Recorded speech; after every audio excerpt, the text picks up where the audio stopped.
हयग्रीव नामक दैत्य के एक पुत्र था जो उत्कल नाम से प्रसिद्ध हुआ। उसने सम्रांगण में देवताओं को परास्त करके देवराज इंद्र के छत्र को छीन लिया था। उस महाबली दैत्य ने और भी बहुत से मनुष्यों तथा नरेशों की राज्य संपत्ति का अपहरण करके 100 वर्षों तक सर्ववैभव संपन्न राज्य का उपभोग किया। एक दिन इधर उधर विचरता हुआ दैत्य उत्कल गंगा सागर संगम पर महर्षि जाजली की पर्णशाला के समीप गया और पानी में बंसी डालकर बारंबार मछलियों को पकड़ने लगा। यद्यपि मुनि ने मना किया, तथापि उस दुर्बुद्धि ने उनकी बात नहीं मानी। मुनिश्रेष्ठ जाजली सिद्ध महात्मा थे। उन्होंने उत्कल को शाप देते हुए कहा, दुर्मते, तू बगुले की भांति मछली पकड़ता और खाता है, इसलिए बगुला ही हो जा, फिर क्या था। उत्कल उसी क्षण बगुले के रूप में परिणत हो गया।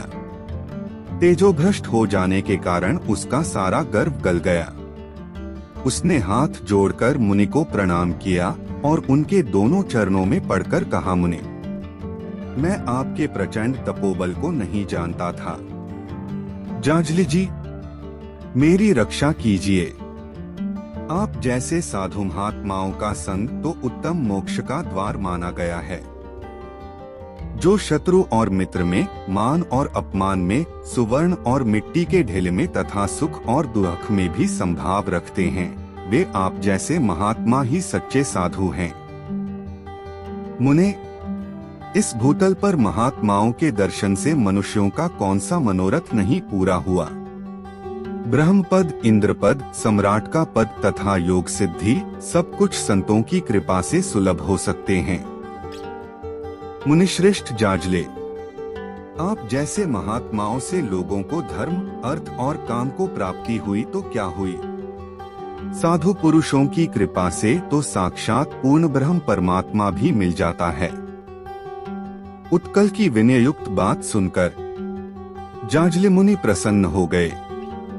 उन्होंने उत्कल से कहा, वैवस्वत मनवंतर प्राप्त होने पर जब 28वें द्वापर का अंतिम समय बीतता होगा, उस समय भारतवर्ष के माथुर जनपद में स्थित व्रजमंडल के भीतर साक्षात परिपूर्णतम भगवान श्री कृष्ण वृंदावन में गोवत्स चराते हुए विचरेंगे।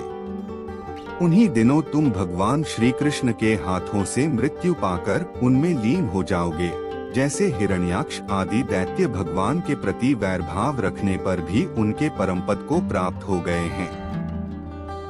इस प्रकार बकासुर के रूप में परिणत हुआ उत्कल दैत्य जाजली के वरदान से भगवान श्री कृष्ण में लय को प्राप्त हुआ।